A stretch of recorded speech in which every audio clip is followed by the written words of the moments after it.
buenas noches, Shalom, Shanti, Namaste. Bienvenidos a Camino Amarillo, el programa de radio sobre espiritualidad, vida sana y conciencia, el lugar para hablar de las cosas que de verdad importan. Soy Mariana Estrada y les doy la bienvenida a este espacio.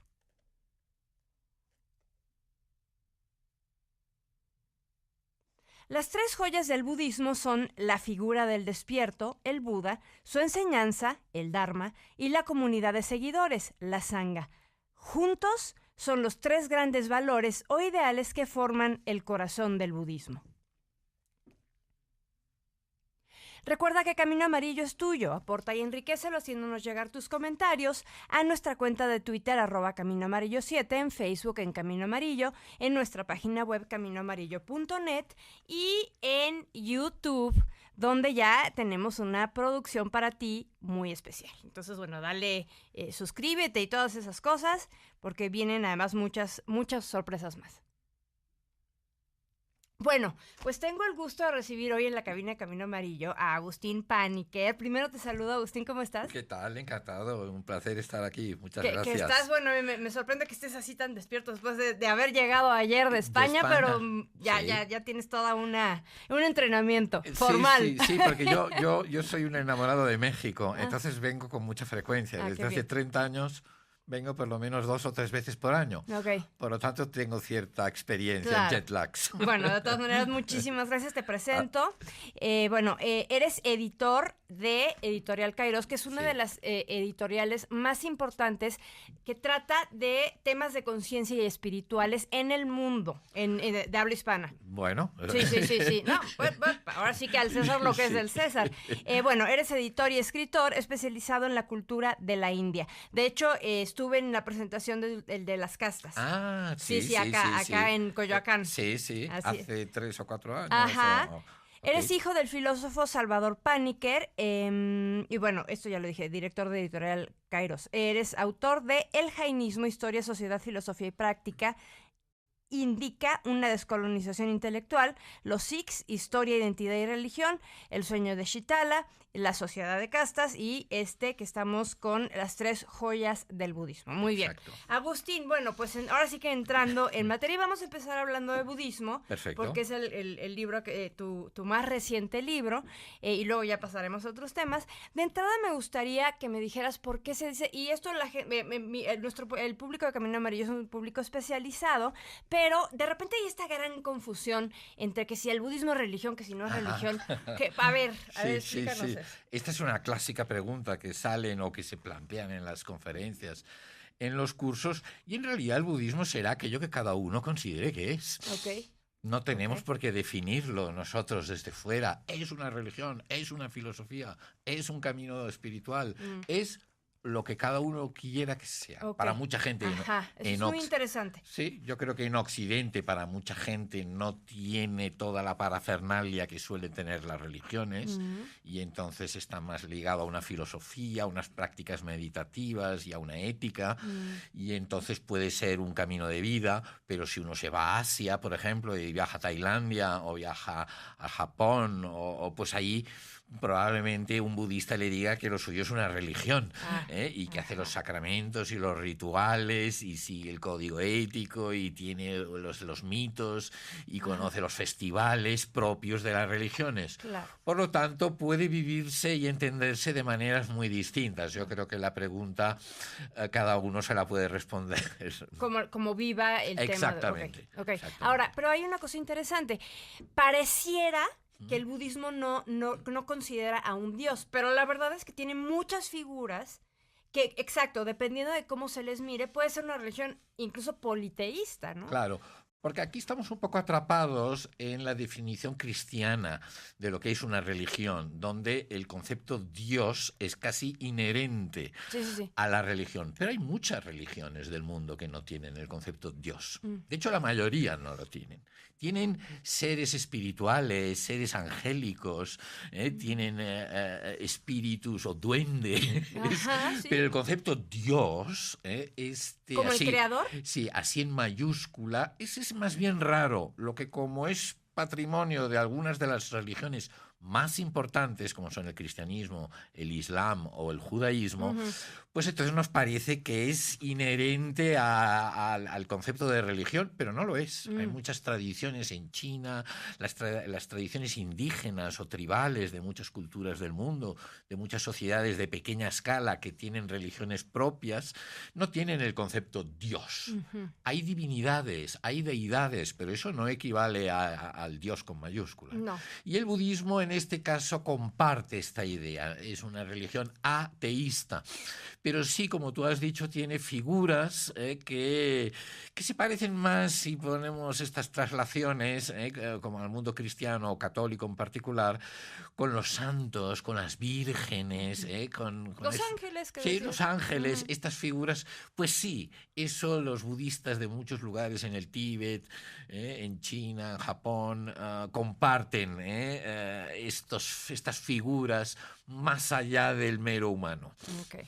Ahora, se dice, y creo que es un número simbólico, no lo sé, tú me dirás, que Buda enseñó, tiene 84,000 enseñanzas. Digo, evidentemente 84 parece que es un número sagrado y tal. Sí. Bueno, el caso es que tiene muchas enseñanzas porque vivió hasta los 83 años, no es como el caso de Jesús que murió a los 33, ¿no? Sí.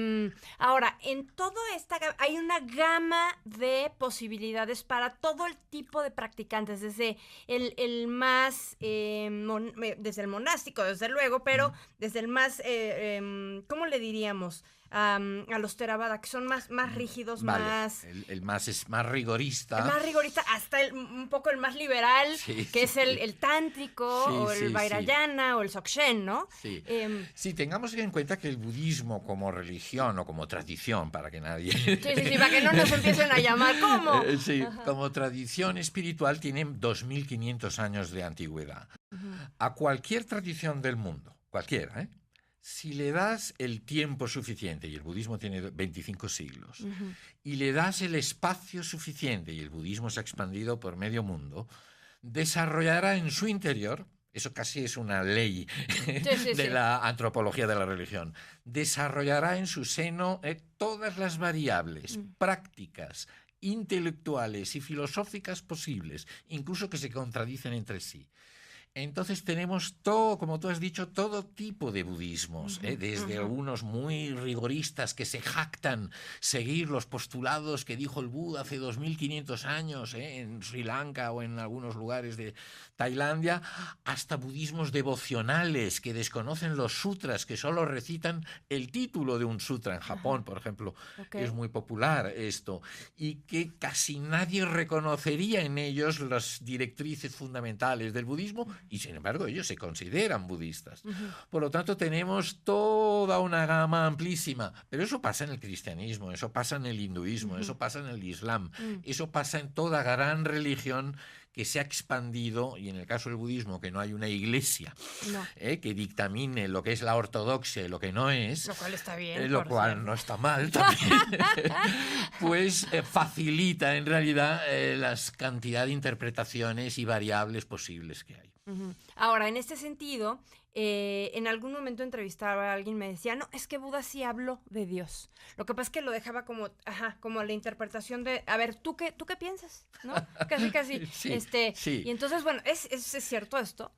Buda dejó en el aire lo que la tradición, no sabemos lo que dijo el Buda, pero no, porque lo escribieron sus discípulos. Claro, ¿no? Y ni siquiera lo escribieron, lo transmitieron oralmente, se escribió mucho más tarde. Pero es igual, la transmisión oral puede ser más fidedigna que la escrita.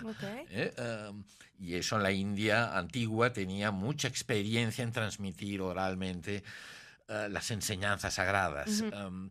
El Buda dejó una serie de cuestiones metafísicas en el aire, en suspense. Porque el Buda era un gran pragmático.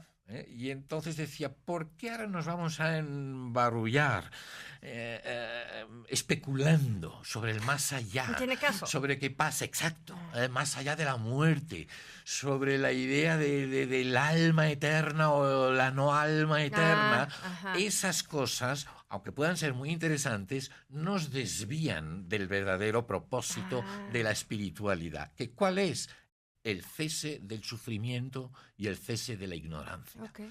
Que eso, el camino budista, en este sentido, el Buda, luego la tradición ha seguido otros derroteros, pero por la imagen que hemos recogido del Buda, tiene un talante bastante antimetafísico y muy pragmático. Por eso la idea de Dios no le gustaba mucho. Okay, claro, no había manera y especular sobre ello todavía más. Ajá, ¿no? Y lo dejó bastante de lado. Claro, esa falta de pronunciamiento no impidió que más tarde la tradición budista y los filósofos budistas se devanaran la cabeza para ver por qué cayó el Buda respecto a una serie de aspectos. Y entonces a partir de ahí han surgido algunas muy sofisticadas teorías filosóficas a propósito del silencio del Buda respecto a estos temas. ¿Y qué dicen? ¿Qué dicen estas interpretaciones filosóficas? Hay distintas. Hay algunas que dice que él era ante todo un escéptico, otras decían que realmente él no creía en Dios ni en el alma, porque uno de los postulados del budismo fundamentales es la impermanencia, la transitoriedad, todo cambia, no hay nada estático, ergo no puede haber algo que sea eterno. Bueno, pero la mente natural y la mente, esa está todo el tiempo, ¿no? Bueno, eso es para una interpretación de ciertos budistas tibetanos y de la antigua India, que es una escuela concretamente de pensamiento que sí se aproxima más a esa idea de algo, pero intentan evitar, para no ser acusados de malos budistas, de heterodoxos, no acaban de postular que es un alma eterna y hablan de una mente y un sustrato, pero eso es una escuela budista. Muchas otras corrientes budistas suscriben un anti-eternalismo y un anti-substancialismo y un anti-alma bastante acusado.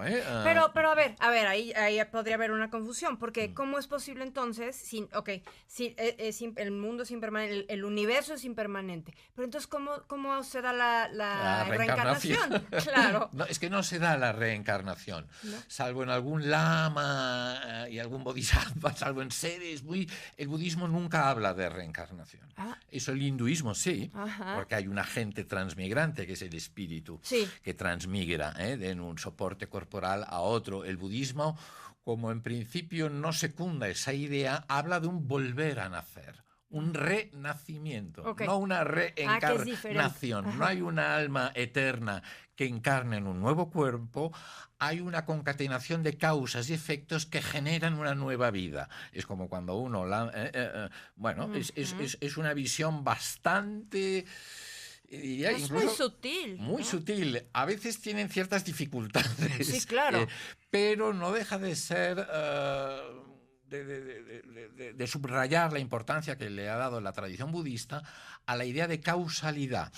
No hay nada que quede sin efecto. Por lo tanto, las acciones, los comportamientos, todo tendrá su efecto. Y en el caso del budismo dicen que las conciencias o esa mente cristalizará en una primera conciencia. Pero no existe una conexión de un agente que la traspase. Por lo tanto, sí se puede hablar, hay una situación muy sutil y que yo en mi libro desgrano, incluso ahondo y dejo algunos interrogantes allí. Como el Buda. Sí, exactamente. Pero es una posición muy interesante, muy mal entendida normalmente incluso por muchos budistas. Sí, porque esta idea del renacimiento, pero ahora sí que va pegado con la reencarnación y claro, y no. Ellos siempre hablan de Purna Bhava, de volver a nacer, de renacer y no reencarnar, salvo... Pero eso es algo muy propio del budismo tibetano, de ciertos lamas muy avanzados espiritualmente. Bueno, el Dalai Lama, ¿no? Por ejemplo, hay muchas tradiciones. Aquel que lleve el título Rinpoche, por decirlo así, probablemente también forme parte de las cadenas de lamas que deciden regresar. De bodhisattvas. Sí, exactamente. Al samsara, a este mundo fenoménico, para ayudarnos a los seres que estamos en la ignorancia a despertar a la sabiduría. Y entonces en esos casos sí se puede hablar de una reencarnación. Okay.